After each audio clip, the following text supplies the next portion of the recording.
الإسلام في كل مكان وزمان، والصلاة والسلام على أشرف الأنبياء محمد وعلى آله وصحبه ما دامت الملوان، ونشهد أن لا إله إلا الله وحده لا شريك له، ونشهد أن سيدنا وسندنا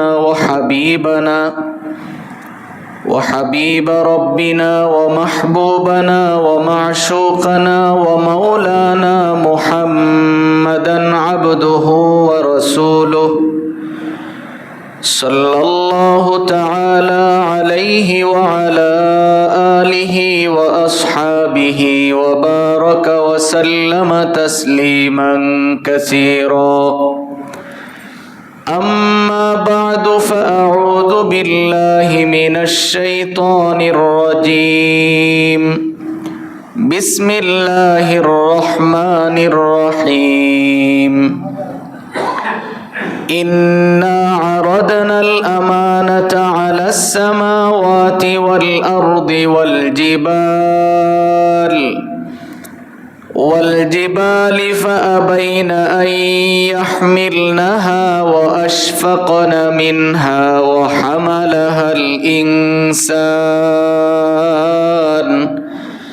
إنه كان ظلوما جهولا. صدق الله مولانا العظيم، وصدق رسوله النبي الأمي الكريم، ونحن على ذلك من الشاهدين والشاكرين، والحمد لله رب العالمين. اللهم صل على محمد وعلى آل محمد كما صليت على إبراهيم وعلى آل إبراهيم إنك حميد مجيد. اللهم بارك على محمد وعلى آل محمد كما باركت على إبراهيم وعلى آل إبراهيم إنك حميد مجيد. لا إله إلا الله الحليم الكريم. سبحان الله وبحمده سبحان الله العظيم. سبحانك لا علم لنا إلا ما علمتنا إنك أنت العليم الحكيم। نهايت قابل احترام উপস্থিত দেশ ও জাতির কর্ণধার হযরত উলামা ইকরাম, অত্র এলাকার সর্বস্তরের ইসলাম প্রিয় মুসলিম ভাইরা, মহান রব্বে কারীমের দরবারে অসংখ্য গণিত শুকর আদায় করছি, যিনি অত্যন্ত দয়া করে মেহেরবানি করে আমাদের হায়াতটাকে দীর্ঘায়িত করে সুস্থ শরীরে আল্লাহর ঘর মসজিদে বসে নামাজের পূর্বে কোরআন ও হাদিসের কিছু কথা শোনার তৌফিক দিয়েছেন। এই জন্য আমরা সকলেই পড়ছি আলহামদুলিল্লাহ। মোহতারাম ভাই, আমি আপনাদের সামনে পবিত্র কোরআনে কারিমা থেকে সূরা আহজাবের ৭২ নং আয়াত তিলাওয়াত করেছি। আল্লাহ রাব্বুল ইজ্জত ওয়াল জালাল যেন তিলাওয়াতকৃত আয়াত এবং হাদিসের আলোকে আমাকে ইখলাসের সহিত কিছু কথা বলার এবং আপনাদের সকলকে আমল করার নিয়তে শোনার তৌফিক দান করুন। সকলে বলি আমিন। আমার ভাই, আমরা গত কয়েক জুমা ধারাবাহিকভাবে শুনতেছিলাম আমাদের জবানকে আমরা কিভাবে কাজে লাগাবো। আমরা জানি এই পৃথিবীর জমিনে আল্লাহ রাব্বুল আলামিন যত নবী রাসূল পাঠিয়েছেন, সমস্ত নবী রাসূলের মধ্যে আমাদের নবীকে শ্রেষ্ঠ নবী হিসেবে বানিয়েছেন। আল্লাহ রাব্বুল আলামিন উম্মত হিসাবেও আমাদেরকে দামি উম্মত বানিয়েছেন। এই জন্যে আল্লাহ তাআলা আমাদেরকে কিতাবও দিয়েছেন, দামি কিতাব কোরআন শরীফ, আমরা যেন নিজেকে দামি বানাতে পারি। আজকের আয়াতের আলোকে আমরা বোঝার চেষ্টা করব যে আল্লাহ রব্বুল আলামিন আখিরি নবী সরকারে দো জাহা বিশ্বনবী মুহাম্মদুর রাসূলুল্লাহ সাল্লাল্লাহু আলাইহি ওয়াসাল্লামের মাধ্যমে সমাজে কি করে শান্তি প্রতিষ্ঠা করেছিলেন। আমরা জানি একজন মানুষ দুনিয়ার জমিনে সে যত সময়ই থাকে, মানুষগুলির কয়েকটা ক্যাটাগরিতে আমরা থাকি। আমাদের মনে করেন নিজেদের একটা ব্যক্তিগত জীবন আছে, পারিবারিক জীবন আছে, রাষ্ট্রীয় জীবনও আছে। আজকে আমার তিলাওয়াতকৃত আয়াতের মাধ্যমে আমরা বুঝতে চেষ্টা করব প্রত্যেকটা জীবনে এই তিনটা স্তরের মধ্যে আমাদের কি কি ভূমিকা দরকার ছিল আর আমরা কি ভূমিকা পালন করতেছি। মানুষ হিসাবে আল্লাহ রব্বুল আলামিন আমাদেরকে সহজভাবে যেন জান্নাতে যেতে পারি, এর জন্যই আল্লাহ তাআলা কোরআন নাজিল করেছেন আমাদের নবীজির উপরে। আর এই কোরআন থেকে আমাদের নবীজি আমাদেরকে শিক্ষা দিয়েছেন আমি কিভাবে আমার ব্যক্তিগত জীবন গঠন করব, কিভাবে আমার সামাজিক জীবন হবে, কিভাবে আমার পারিবারিক জীবন হবে। যেই বিষয়গুলি আমাদের জানা না থাকার কারণে আমরা বুঝি না কোন জায়গায় কোনটা ব্যবহার করতে হবে। আমার জানা না থাকার কারণে আমার পারিবারিক অশান্তিতে ভরপুর, জানা না থাকার কারণে সামাজিকভাবে আমার কোনো মূল্য নাই, আমি অসামাজিক যত কার্যক্রম আছে এগুলির আঞ্জাম দিয়ে যাই। একটা সমাজে আমার কি পরিমাণের দায়িত্ব আছে আমি এটা নিজেও জানি না। আজকে আমরা বোঝার চেষ্টা করব, আগে হলো আমার ব্যক্তি জীবনকে সংশোধন করা। আমরা যদি আমাদের নবীজির জীবনের দিকে তাকাই, নবীজি ব্যক্তি জীবন কি করে সংশোধন করেছিলেন। আপনার আমার নবী নবুয়ত পেয়েছিলেন 40 বছর পরে। 40 বছরের ভিতরে এই 40টা বছর নবীজি কিন্তু মক্কাতেই ছিলেন। জন্মের পরে কিছু সময়, অল্প সময়, কয়েক বছর মাত্র তায়েফে ছিলেন। এরপরে বাকি যেই সময়টা, পুরাটা সময় নবীজি মক্কাতেই অবস্থান করেছেন। এই 40 বছরের ভিতরে রসুল মক্কা ছেড়ে অন্য কোথাও যায় নাই, যদিও ব্যবসার কাজে কখনো কোথাও গিয়েছেন, আবার তিনি মক্কাতেই এসেছেন। এই 40 বছর সময়ের ভিতরে মক্কার মুশরিকরা আমাদের নবীজিকে দেখছেন, তিনার চলাফেরা, তার হাঁটা চলা, তার কথাবার্তা সব কিছু তারা দেখেছেন। আপনি দেখেন আমাদের নবীজি তার এই জীবনে কি করে চলছেন আপনি দেখেন। অথচ মক্কার মুশরিকেরা নবীজিকে এত ভালোবাসতো, 40 বছর পর্যন্ত নবীজির সাথে তাদের ভালোবাসার কোনো কমতি ছিল না। ইতিহাসের কিতাবের মধ্যে পাওয়া যায় কাবাগর বেশ কয়েকবার পুনর্নির্মাণ করা হয়েছে। আমাদের নবীজির সময়ে একবার যখন নির্মাণ করা হয় তখন নবীজি নবুয়ত পায় নাই। মক্কার 12টা গোত্রের লোকেরা, বড় বড় প্রসিদ্ধ বংশের লোকেরা, তারা সবাই একমত যে কোনো মূল্যে যদি শত শত লাশও ফেলে দিতে হয়, ফালায়া দেওয়া হইলেও কাবার মধ্যে যে পাথর আছে, জান্নাতি পাথর, হজরে আসওয়াদ, দামি পাথর, এটা যেন আমাদের গোত্রের লোকেরা, আমরা যেন এই জায়গায় রাখতে পারি। কেন কিয়ামত পর্যন্ত সবাই যেন এই কথা বলে যে এই পাথরটা এমক গোত্রের লোকেরা রেখেছেন। এইরকম ভাবে 12টা গোত্র যখন একেবারে প্রস্তুতি গ্রহণ করে ফেলছে যে আমরা সবাই মারপিট করে হলো যে কোনো মূল্যে পাথর আমার ভাগে থাকতে হবে, এক পর্যায়ে তারা একটা সিদ্ধান্তে উপনীত হলো যে আমরা মার করলে তো হাজার হাজার লাশ পড়বে, দরকার নাই, এর চেয়ে ভালো আমরা এই কাজটা মুহাম্মদকে দিয়ে করাই। সুবহানাল্লাহ। ব্যক্তি জীবনে নবীজি কত আদর্শবান ছিলেন, নবুয়ত পান নাই, তারপরেও মুশরিকেরা এই দামি পাথর যেখানে নিজেরা মারপিট করতে রেডি ছিল, ওখানে তাদের জবান থেকে বের হয়েছে যদি মুহাম্মদ সাল্লাল্লাহু আলাইহি ওয়াসাল্লাম এই পাথর রাখেন তাহলে আমাদের কোনো অভিযোগ নাই। আমাদের নবীজিকে ডাকা হলো পাথর রাখার জন্য, রসুল আসছেন। আপনি একটু চিন্তা করে দেখেন ক্ষমতা পাইলে কিভাবে ব্যবহার করতে হয়। সামাজিকভাবে আপনি যে মানুষের কাছে দামি হবেন, এই সমাজে আপনিও তো তাদেরকে কিছু না কিছু দেখাতে হবে। নবীজি আসলেন, আয়েশা আপনার আমার নবী নিজের গায়ে একটা চাদর ছিল, চাদরটা খুলে রসুল জমিনে বিছায়া দিলেন। আপনাদের কাছে আমার প্রশ্ন, আপনি যে সমাজ পরিচালনা করবেন, আপনি নিজের গায়ের চাদর খুইলা জমিনে বিছায়া জীবনে কয়দিন বইছেন? আপনি নবীজির আদর্শটা দেখেন, রসুলকে কেন মক্কার মুশরিকেরা এত ভালোবাসতো? তার একটা কারণ ছিল তো।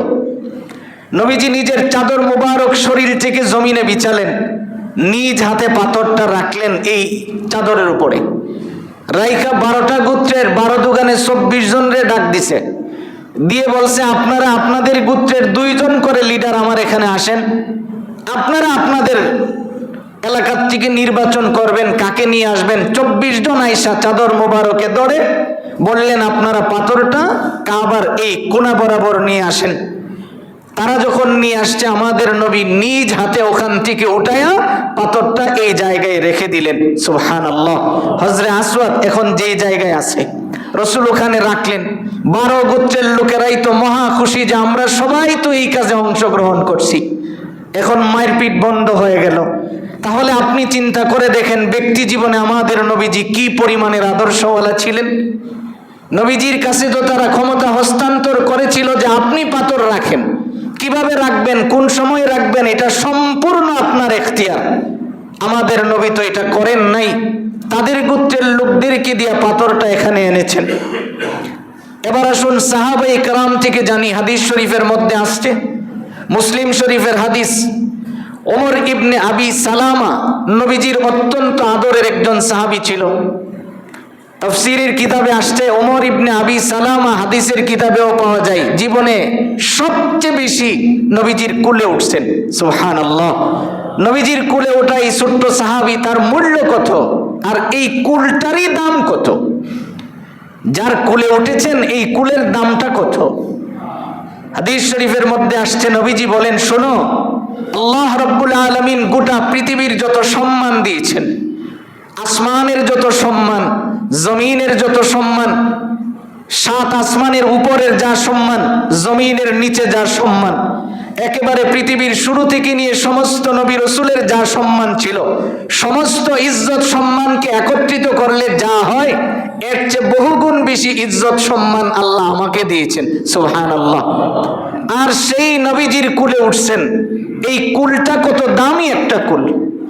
সাহাবী বলেন, ওমর ইবনে আবি সালামা বলেন শোনো, নবীজি কিভাবে একজন মানুষের ব্যক্তিগত জীবনকে সংশোধন করেছেন দেখো। আমি একদিন নবীজির কুলে বসা, কুলে বসে রয়েছি, এমন সময় রসুলের কাছে খাবার আসছেন, ঢিসে করে বড় পাত্রের মধ্যে করে খাবার দিয়েছেন। খাবার দেওয়ার পরে আমি তো বাচ্চা মানুষ, কুলে বসা, আমি এই জায়গার থেকে খাবার একটু নেই, ওই জায়গা থেকে আরেকটু নেই। রসুল আমাকে ধমক দেন নাই, না দিয়া নবীজি আমাকে বলছেন, ওমর ইবনে আবি সালামা শোনো, তুমি তো একজন মুসলমান, তাহলে মুসলমানের খাবারেরও তো কিছু নিয়ম আছে, তুমি তোমার খাবারটা তুমি ডান দিক থেকে গ্রহণ করো। এই কথাটা রসুল তাকে বললেন খাবারে বসাইয়া। এবার ওমর ইবনে আবি সালামা বলেন, নবীজি আমার দিকে তাকায় দেখেন আমি বাম হাতে খাবার খাচ্ছিলাম, নবীজি আমাকে বলতেছেন যে এটা তো তোমার কাজ না, তুমি তো ডান হাত দিয়ে খাবার খেতে হবে। উত্তর সাহাবীর ভাইরা, এখন আমি আপনাকে জিজ্ঞেস করলে আপনি বলুন তো, আপনি জীবনে আপনার সন্তানকে কয়দিন এইভাবে আপনি খাবারের আদব শিখিয়েছেন? ব্যক্তি জীবন যে আপনি চান সুন্দর হোক আপনার ছেলের, তো আপনি কয়দিন আপনার ছেলে এবং মেয়েকে এইভাবে স্বহস্তে তাকে এটা শিখিয়েছেন? আপনি ব্রাশ করা শিখান আপনার ছেলেকে, ব্রাশ করে না, দাঁত ময়লা হয়ে যাবে, দাঁত নষ্ট হয়ে যাবে, আপনি এটার জন্য খুব তাকিদ দিচ্ছেন। কয়দিন আপনি খাবারের সুন্নতগুলি আপনি আপনার সন্তানকে শিখালেন? আপনি যে চাচ্ছেন যে আপনার জীবনটা যেন একটা শান্তিময় জীবন হয়, আপনি তো সব কিছু নিজে করলেন, কিন্তু আপনি আপনার সন্তানকে এই সুন্নতের উপরে আপনি কয়দিন নিয়ে গেলেন? এই জন্যে সাহাবী বলেন, ওমর ইবনে আবি সালামা বলতেছে, রসুল আমাকে কুলে বসাইয়া এই খাবারের শিক্ষাটা দিয়েছেন, আমি মরণ পর্যন্ত এই শিক্ষাটা আর কোনোদিন ভুলি নাই। সুবহানাল্লাহ। এবার আসুন আরেকদিন নাসাই শরীফের হাদিস, রসুল রাস্তা দিয়ে হাঁটতেছিলেন, গড় থেকে বের হয়েছেন। আব্দুল্লাহ ইবনে ওমর বলেন যে নবীজি যখন গড় থেকে বের হয়েছেন, এমন সময় দেখতেছেন রাস্তা দিয়ে একটা ছেলে হাঁটতেছে। নবীজি তাকে ডাক দিলেন, কাছে আনলেন, আনার পরে নবীজি তার মাথার দিকে তাকায় দেখে এদিক দিয়ে চুল নাই, পিছনে আছে অনেকটুকুন, সামনে আছে অনেকটুকুন। ওই যে আমাদের এখনকার ছেলেরা যেভাবে চুল কাটে, রসুল তার চুলের মুষ্টির মধ্যে হাত দিয়ে ধরলেন, ধরার পরে বললেন, তুমি কি মুসলমান? ছেলেটা বলল, জি হ্যাঁ ইয়া রাসূলুল্লাহ, আমি একজন মুসলমান। তখন নবীজি শিক্ষা দিলেন, তুমি যদি মুসলমান হও তাহলে তোমার চুলগুলি তুমি হয় একবারে ছোট করে লেও, না হয় আবার বড় করো। এই যে কিছু জায়গায় কিছু রাখছো আর কিছু জায়গায় কিছু ফালাইছো, এই কামগুলি করো না, কারণ এইগুলি মুসলমানের কাজ নয়। এখন যদি আমি আপনাকে জিজ্ঞেস করি, আগে আমরা আমাদের পয়েন্টগুলি খুঁজে বের করি, তারপরে আপনি বুঝবেন যে আমি আপনি তো মনে করতেছি এটা তো ছোট্ট একটা বিষয়, এটা তো একটা মামুলি বিষয়, এইগুলি কি আর করতে হয়? আপনি চিন্তা করে দেখেন না যে আমার ব্যক্তি জীবনে নবীজি প্রত্যেকটা স্তরে হাত দিয়েছেন। সুবহানাল্লাহ, রাসূল প্রতিটা জিনিস হাত দিয়ে দিয়ে সাহাবায়ে কেরামকে শিখিয়েছেন। এই জন্যই তো আল্লাহ রাব্বুল আলামিন কোরআনে কারিমায় বলেছিলেন, লাকাদ কানা লাকুম ফি রাসূলিল্লাহি উসওয়াতুন হাসানা। তোমাদের জন্য নবীজির আদর্শই হলো উত্তম আদর্শ।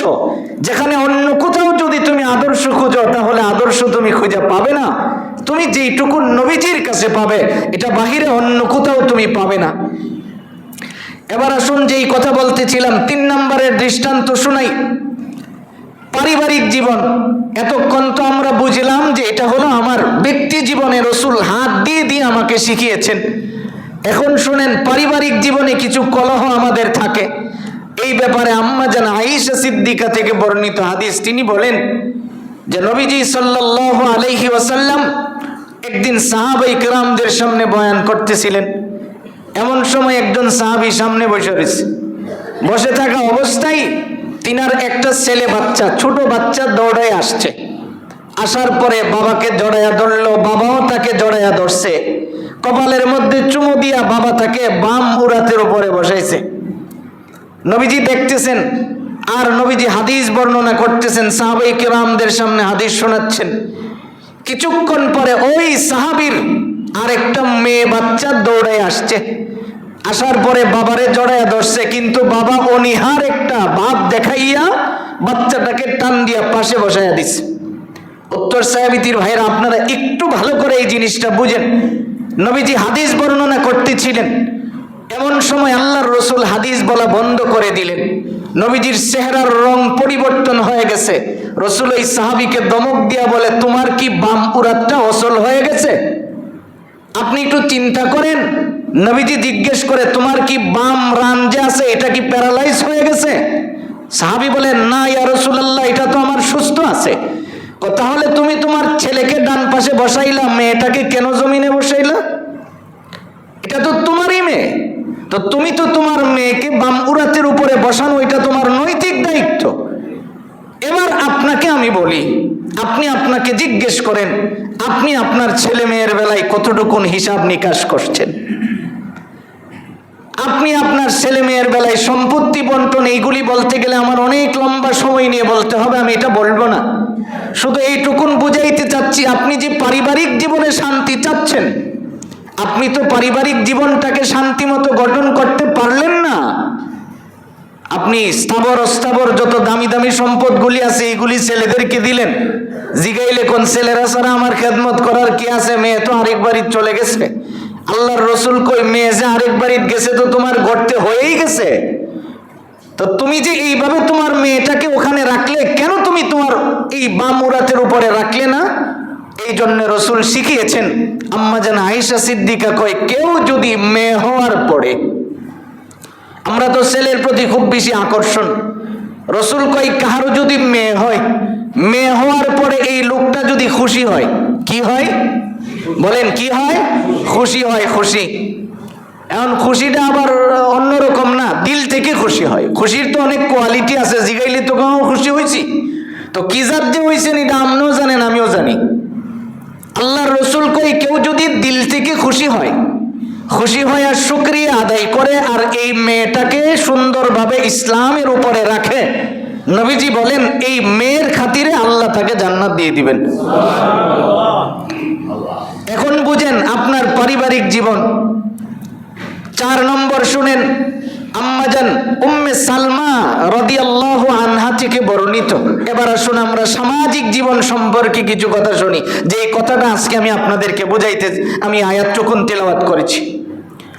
আম্মাজান উম্মে সালামা বলেন, শুনেন, আমি যখন হিজরত করে আবিসিনিয়ায় বাদশাহ নাজ্জাশীর এলাকায় গেলাম, আমরা ওখান থেকে যখন গেলাম, যাওয়ার পরে বাদশাহ নাজ্জাশী আমাদেরকে সুন্দর একটা জায়গায় থাকার জায়গা দিলেন, আমাদেরকে খুব খেদমত করলেন। অনেক লম্বা ঘটনা, বুখারীর হাদিস, আমি একদম মূল কথাটা বলতেছি। তো নবীজি বলেন, আম্মাজান উম্মে সালামা বলেন, আমরা যখন ওখানে পৌঁছালাম, পৌঁছানোর পরে বাদশাহ নাজ্জাশী আমাদেরকে খুব আরামে থাকার ব্যবস্থা দিলেন। এই কথাটা মক্কার মুনাফিকদের সহ্য হচ্ছে না। ওরা প্রতিনিধি পাঠাইছে নাজ্জাশীর কাছে, যে বলছে যে এরা হলো দাঙ্গা, উগ্র, জঙ্গিবাদী সংগঠন, যাদের কারণে তারা আমাদের দেশ ছেড়ে চলে আসছে। এই ধরনের বিভিন্ন ধরনের শব্দ চয়ন করলেন। করার পরে এই সফরের ভিতরে নবীজির আদরের স্ত্রী আম্মাজান উম্মে সালামাও আছেন এই বাহিনীর ভিতরে। ওখানে নবীজি বলেন যে জাফর ইবনে আবি তালিবকে, হযরত আলী ইবনে আবি তালিব, আলী রাদিয়াল্লাহু তাআলা আনহুর ভাই জাফরকে ডাকলেন। ডাকার পরে বাদশাহ নাজ্জাশী তার পাশে দাঁড় করালেন। দাঁড় করাইয়া বললেন যে তোমরা যার অনুসরণ করো, যাকে নবী বলে মানো, আমাদের নবী কে বলেন? মুহাম্মাদুর রাসূলুল্লাহ সাল্লাল্লাহু আলাইহি ওয়াসাল্লাম। বলতেছে তাকে যে অনুসরণ করো, কি পায়া অনুসরণ করো? দুইটা কথা বলবো। এক নাম্বার, তিনি বললেন যে ইনি এমন একজন মানুষ যিনি কোনো মানুষের সাথে কখনো দুর্ব্যবহার করেন না। তার যে একটা আদর্শ, এই আদর্শটা অন্য কোনো মানুষের কাছে নাই। তিনি আত্মীয়তার বন্ধনকে খুব মহব্বত করে রাখেন। যিনি মানুষকে পরকালের ভালো ভালো কথাগুলি শোনান, যিনি মানুষকে শান্তির বাণী শোনান। বাদশাহ নাজ্জাশী তখন জিজ্ঞেস করলো, তাহলে এমন কিছু কি তুমি আমাকে শোনাতে পারবে? তার কাছ থেকে শিখেছো এমন কিছু কি তোমার কাছে জানা আছে? জাফর ইবনে আবি তালিব তখন কোরআনে কারিমায় কয়েকটা আয়াত তিলাওয়াত করলেন। আলাম নাজআল লাহু আইনাইন ওয়া লিসানান ওয়া শাফাতাইন ওয়া হাদাইনাহুন নাজদাইন ফালাকতাহামাল আকাবা ওয়া মা আদরাকা মাল আকাবা ফাক্কু রাকাবাতিন আও ইতআমুন ফি ইয়াউমিন যী মাসগাবা ইয়াতীমান যা মাকরাবা আও মিসকিনান যা মাতরাবা। এইভাবে যখন আপনার আমার নবীর সাহাবী জাফর ইবনে আবি তালিব তিলাওয়াত শুরু করলেন, এবার তাকায় দেখে বাদশাহ নাজ্জাশীর চোখ দিয়া অজুরে পানি ঝরতেছে। সুবহানাল্লাহ। বাদশাহ নাজ্জাশী তার চোখ দিয়া পানি পড়তেছেন। সাহাবী জাফর ইবনে আবি তালিব তিলাওয়াত বন্ধ করলেন। এবার বাদশাহ বললেন, আবার আয়াতগুলি আমারে শোনাও। আবার দ্বিতীয়বার তিলাওয়াত করে শোনানো হলো। এবার বললেন, আবার তিলাওয়াত কইরা আমার একটু শোনায়া দাও। তৃতীয়বার যখন আবার তিলাওয়াত করে শোনালেন, এবার বাদশাহ নাজ্জাশী তাদেরকে ডাইকা বলেন, এই সাথীরা শোনো, আমার জীবনে আমি কোনোদিন এত মজার তিলাওয়াত শুনি নাই, এত দামি দামি কথাগুলিও আমি শুনি নাই। সারা জীবন আমি আমার চোখ ব্যবহার করছি, এই চোখ দিয়ে আমি জীবনে কত কিছু করছি, কিন্তু এই চোখের ব্যবহার আমি জানি নাই। আমার চক্ষুগুলি কে দিলেন এটাও আমি জিন্দেগিতে কোনোদিন চিন্তাও করি নাই। ওই যে দেখো না, সাহাবী আমার সামনে যে আয়াতগুলি তিলাওয়াত করছে, তিলাওয়াতের ভিতরে তিনি বলছেন তোমার চোখগুলি দিয়েছেন কে? বাদশাহ নাজ্জাশীর সামনের লোকেরা দাঁড়ায় কই, আমাদের চোখগুলি দিয়েছেন আল্লাহ।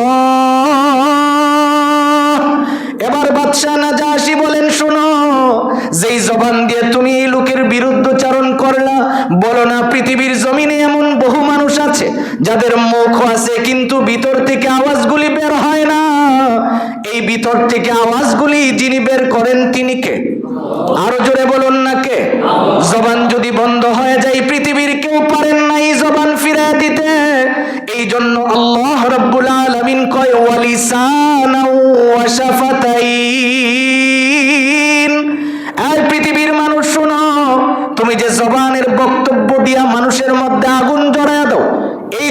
অগ্নিজরা বক্তব্যগুলি মারো। এই অগ্নিজরা বক্তব্য দেওয়ার জন্য তোমার জবানটা রেডি করে দিয়েছি আমি। এই কথাটা শোনার পরে বাদশাহ নাজাশী জাফর ইবনে আবি তালিব রে ডাক দিয়ে কয়, কাছে আসো, এখানে বসো। আজকের পরে তোমরা যারা আসছো আমার রাষ্ট্রের সবচেয়ে ভিভিআইপি মেহমান তোমরা। সুবহানাল্লাহ। এই জন্য আমার ভাই যেই কথাটা বলতেছিলাম, আম্মা জান আবি সালাম উম্মে সালামা বলেন, এই পৃথিবীর মানুষ শোনো, বাদশাহ নাজাশী যখন দেখলো যে মুহাম্মাদুর রাসূলুল্লাহ সাল্লাল্লাহু আলাইহি ওয়াসাল্লাম সমাজ বিনির্মাণে যে ভূমিকাটা নিয়েছেন, যে সামাজিকভাবে একজন মানুষকে কি করে সম্মানী করা যায়, এর কয়েকটা গুণ, যে এই গুণগুলি নবীজি সাহাবীদেরকে বুঝাইতে সক্ষম হয়েছেন, সাহাবায়ে কেরাম নিজেরা বুঝতে পারছেন, কেননা তারা তো ছিল বর্বর যুগের মানুষ। এবার আসুন, ইমরান ইবনে হুসাইন নবীজির একজন সাহাবী, তিনি বলেন, আমার পিতা হুসাইন। তাকে রসুল একদিন জিজ্ঞেস করে, আচ্ছা তুমি বলো তো দেখি, যে তুমি এই জমিনে যে থাকো তুমি কয়জনের পূজা করো? তো ইমরান ইবনে হুসাইন নবীজির খুব প্রিয় একজন সাহাবী, ছোট, তিনি বলতেছে, আমার আব্বা হুসাইন বলেন যে আমি 7 জনের পূজা করি। বলেন কয়জনের? 7 জনের। তো রসুল জিগায়, 7 জনের যে পূজা করো, এই 7 জন কি জমিনে না আসমানে? কই 6 জন জমিনে আর 1 জন আসমানে। তো হুসাইন বলেন যে, ইমরান ইবনে হুসাইন বলতেছে যে আমি কথাটা শোনার পরে আমার কিছুটা বুঝ হয়েছে যে আমার আব্বা যেহেতু একজনকে আসমানে বলছে, তার মানে তিনি উপরে যিনি আছেন তাকে কিছু কিছু কি করেন? বিশ্বাস করেন। রসুল তাকে বলতেছে, তুমি যে এই যে 7 জনের পূজা করো, এই 7 জনের পূজার দ্বারা তোমার কি লাভ হয় বলো না? এখন সে বলতেছে, আমি 6 জনের পূজা যে জমিনে করি, কিন্তু এই 6 জনের সে উফরে জিলা আছে, অর্থাৎ আসমানে যিনি আছে তার প্রতি আমার আকর্ষণটা একটু বেশি। আমি জানি যে তিনি সবকিছুই করতে পারেন, নিচের হেরাখালি সু হিসাবে কাজ করে। এবার রসুল কয়, তাহলে তুমি যদি বুঝো যে উপরের জন সবচেয়ে বেশি কাজ করে, তাহলে তিনাকেই তো তুমি আল্লাহ বলে যদি স্বীকার করে নাও, আমি রসুল সাক্ষী হয়ে গেলাম। এই শব্দটা বলার কারণে আল্লাহ তোমাকে পরকালে শান্তিতে রাখবেন। হযরত ইমরান ইবনে হুসাইন কয়, রসুল যখন আমার আব্বাকে এই শব্দটা শোনালেন, শোনানোর সঙ্গে সঙ্গেই আমার আব্বা কালিমা পড়ে মুসলমান হয়ে গেলেন। সুবহানাল্লাহ। এই জন্য আমার ভাই, সামাজিকভাবেও রসুল মানুষকে দামি বানানোর জন্যে, কারণ যিনারা কালিমা পড়েছেন তিনারাই তো সামাজিকভাবে সবচেয়ে দামি হয়েছেন। কথা বলুন ঠিক না? কি পরিমাণের দামি হয়েছেন? সাইয়েদনা ওমর, তার জীবনী আপনি দেখেন, ওসমান ইবনে আবি আফফানের জিন্দেগি দেখেন, আলী ইবনে আবি তালিবের জিন্দেগি দেখেন। এইভাবে আপনি যদি বেলাল হাফসির জিন্দেগি তালাশ করেন, ওখান থেকেও তো সামাজিকভাবে তারা এত দামি হয়েছেন। রসুলের মুয়াজ্জিন কত দামি, তিনি এত দামি হয়েছেন কি করে? কেবলমাত্র ইসলামের কারণে। বলুন কিসের কারণে? ইসলামের কারণে। মুসলিম শরীফের একটা হাদিস শুনাই।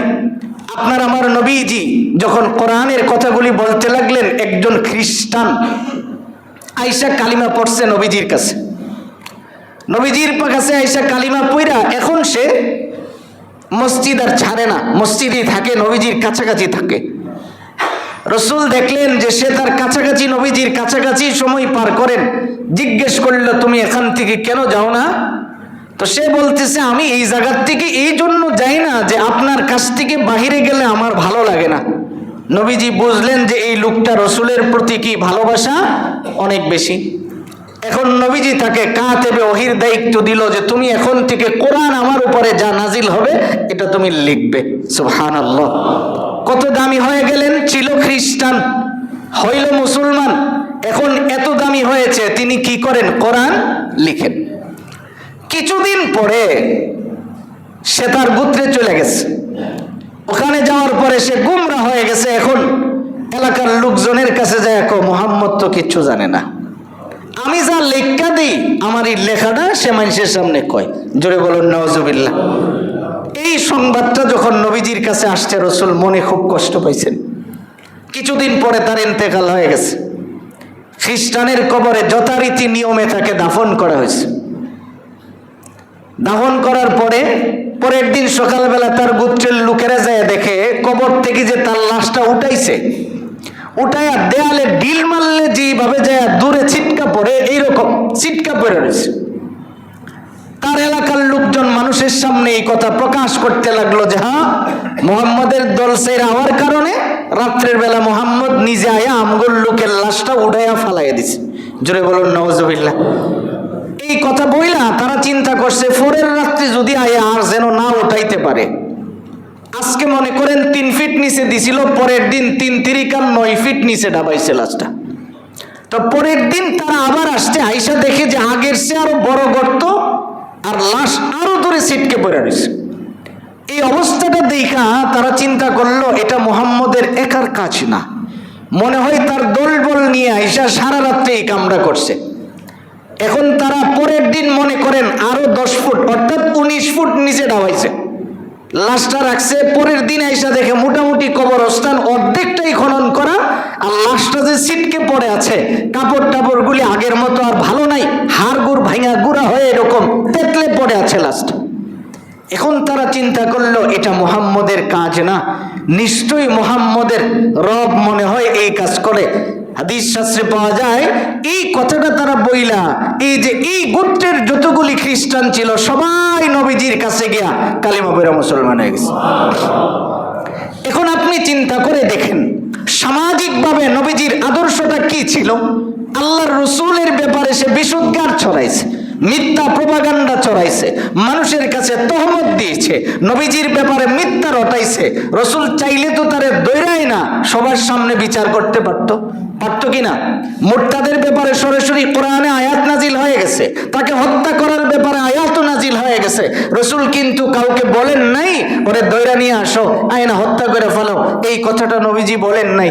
রসুল ছেড়ে দিয়েছেন, কিছুদিন পরে মরে গেছে। তার মরার থেকে তার কওমের লোকেরা শিক্ষা নিয়ে সবাই কি করলেন? মুসলমান হয়ে গেলেন।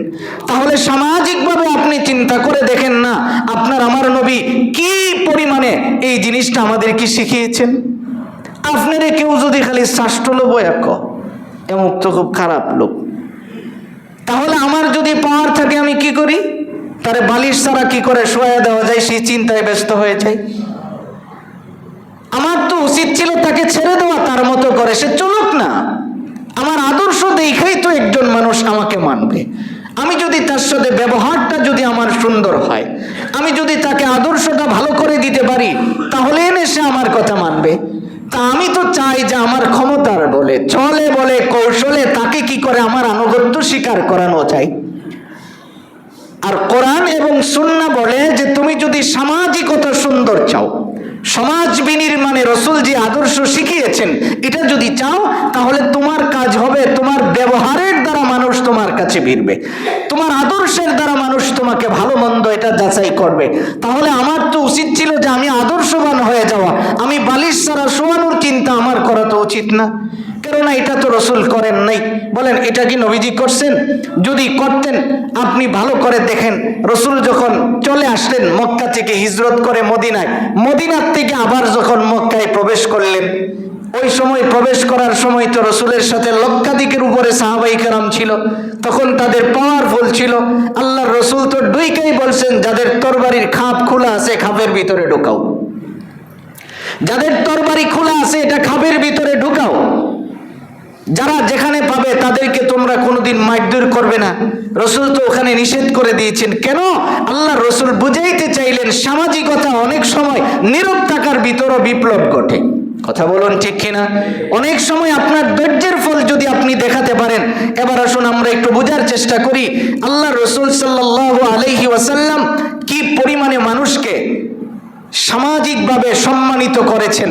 সমাজে এই কথাটা যদি আপনার ব্রেনে ঢুকে, মানুষ সবাই সমান, কেউ রিক্সা চালাতে পারে, কেউ এমপি মন্ত্রী হতে পারে, কেউ এসপিডিসি হতে পারে, কেউ আদালতের বিচারক হতে পারে, কেউ ইঞ্জিনিয়ার হতে পারে, সবাই মানুষ হিসাবে আমরা এক। এই কথাটাই রসুল বুঝাইতে চাইলেন। আমরা যদি একটা হাদিস বুঝি, আবু মাসউদ আল বদরি নবীজির একজন সাহাবী, তিনি বলেন যে আমি একজন গোলামকে প্রহার করতেছিলাম, আমার একজন গোলাম ছিল সে অন্যায় করছে, আমি তাকে চাবুক দিয়া এই পরিমাণে আঘাত করতেছিলাম, গোলাম উচ্চ আওয়াজে চিৎকার করতেছিল। হঠাৎ করে আমি পিছন থেকে শুনলাম একজন কে যেন আমাকে ডাইকা বলতেছে, থামো, গোলামকে আর এইভাবে মারধর করো না, তুমি থামো। এই কথাটা বলার সঙ্গে সঙ্গে আমি থামলাম না, আমি আমার প্রহার করতে আছি, আমার রাগ কমে নাই। হঠাৎ করে আমি পিছন দিক দিয়া আমার কাঁধের উপর একটা হাতের স্পর্শ অনুভব করতে পারলাম। এবার গার গুড়ায় থাকায় দেখি মুহাম্মদুর রাসূলুল্লাহ সাল্লাল্লাহু আলাইহি ওয়াসাল্লাম আমার কাঁধের উপরে হাত রাখলেন। এবার রসুল আমাকে জিজ্ঞেস করে, তুমি কেন তোমার গোলামকে এইভাবে প্রহার করতেছো বলো? এবার ওই সাহাবী বলেন, রসুল সে তো আমার সাথে অন্যায় করছে। আল্লাহর রসুল কয়, তুমি যদি তাকে ছেড়ে দাও, তুমি যদি তাকে মাফ করে দাও, তাহলে তো তোমার কোনো প্রকারের ক্ষতি হয় না। এইভাবে তো প্রহার করো কেন? কারণ তুমি নিজেকে বুঝতেছো যে তুমি একজন মনিব আর সে হলো গোলাম, এই জন্য তার উপরে তুমি প্রহার করতেছো। ইসলাম তো এটাকে সমর্থন করে না। প্রত্যেকটা মানুষ তার কর্মক্ষেত্র আলাদা হবে, কিন্তু মানুষ হিসাবে সে এক। কর্মক্ষেত্র তার ভিন্ন হবে, কিন্তু মানুষ হিসাবে তিনি এক। তুমি যদি এইভাবে দেখো, তাহলে তো তুমি তাকে প্রহার করতে পারো না।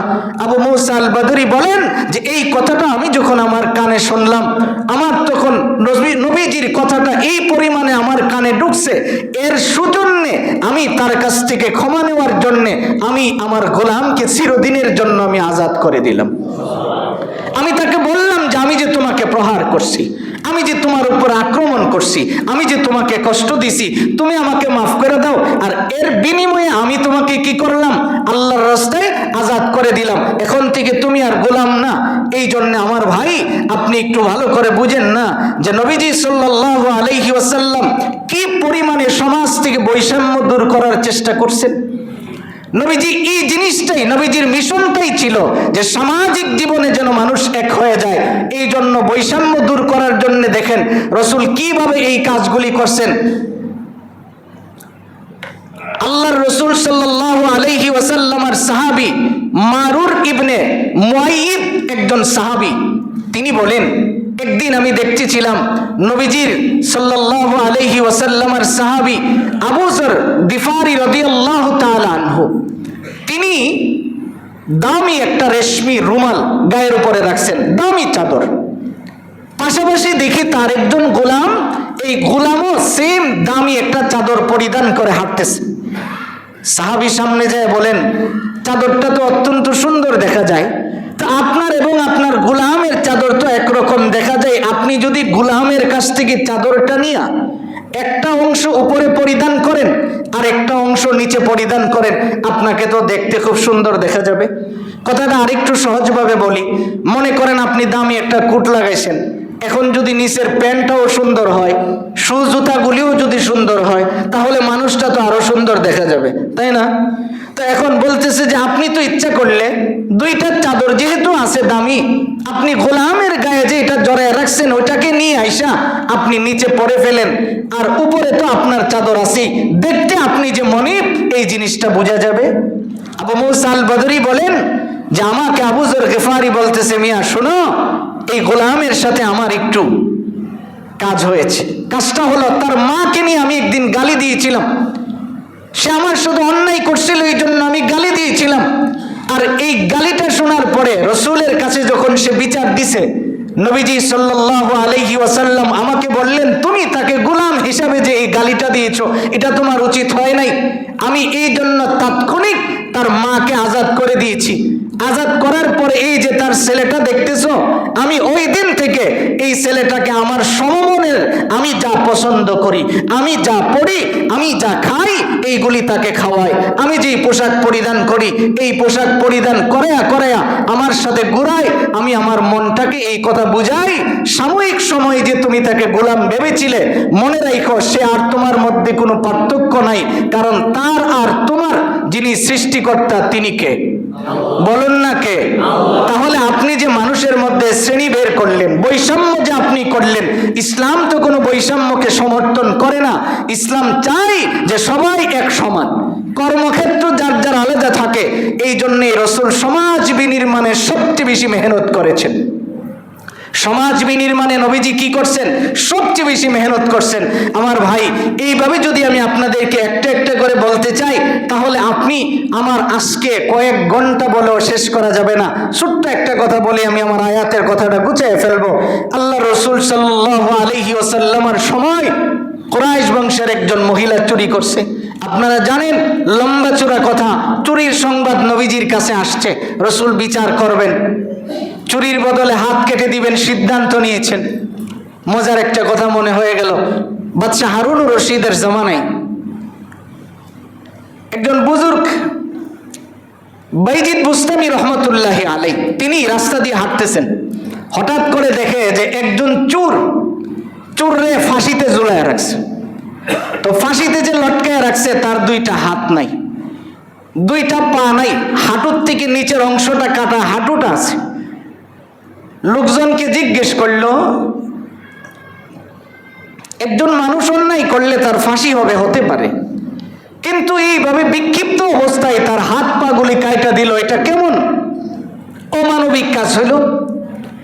এবার পাশের একজন বলতেছে, হুজুর আপনি তো জানেন না, সে যখন প্রথমবার চুরি করছে তখন তার এক হাত কাইটা দেওয়া হয়েছে, দ্বিতীয়বার যখন চুরি করছে আরেক হাত কাইটা দেওয়া হয়েছে, তৃতীয়বার যখন চুরি করছে এক পা কাটছে, চতুর্থবার যখন চুরি করছে আরেক পা কাটছে, এবার যখন চুরি করছে তারে শুলিতে চড়াইছে।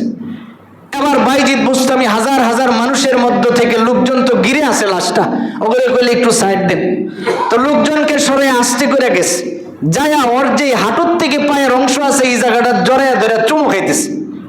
লোকজন কয়ে, আমনে ভাবতাম আপনি অনেক বড় বুজুর্গ, আর সুরের ফাও ধরে আপনি এইভাবে চুমাইতেছেন, কারণটা কি?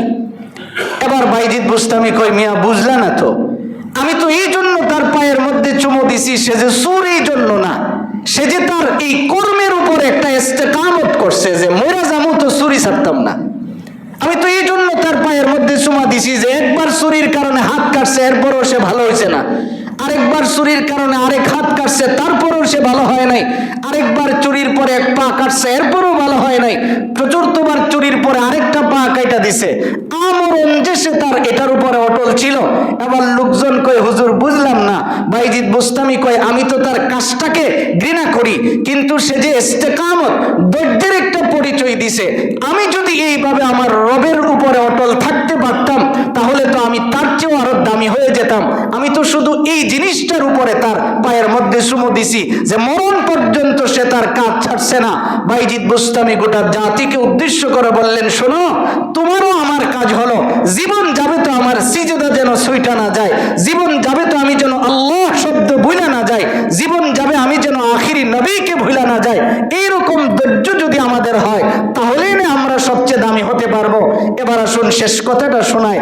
ওই সাহাবীরা এখন বসে বসে গল্প করতেছেন, কুরাইশের মহিলারা যদি তাদের এইভাবে রসুলের কাছে যদি যায়, যাওয়ার পরে নবীজি যদি তার হাতগুলি কাইটা দেয় তাহলে তো কুরাইশের ইজ্জত সম্মান যাবে, কিন্তু এই শব্দটা তো নবীজির কাছে বলা যাবে না। উসামা ইবনে যায়েদ নবীজির একজন নাতি ছিল, নবীজির পালক পুত্র উসামা, যায়েদ ইবনে হারেসা তার ছেলে ছিল উসামা। তো ছোট বাচ্চা, ওরে সবাই ডাক দিয়া কইছে, তোমারে তো নবীজি খুব মহব্বত করেন। ইতিহাসের কিতাবে আসছে, রসুলের যখন মন খারাপ থাকতো উসামার কাছে গেলেই নবীজি তারা দেখে হাসতেন।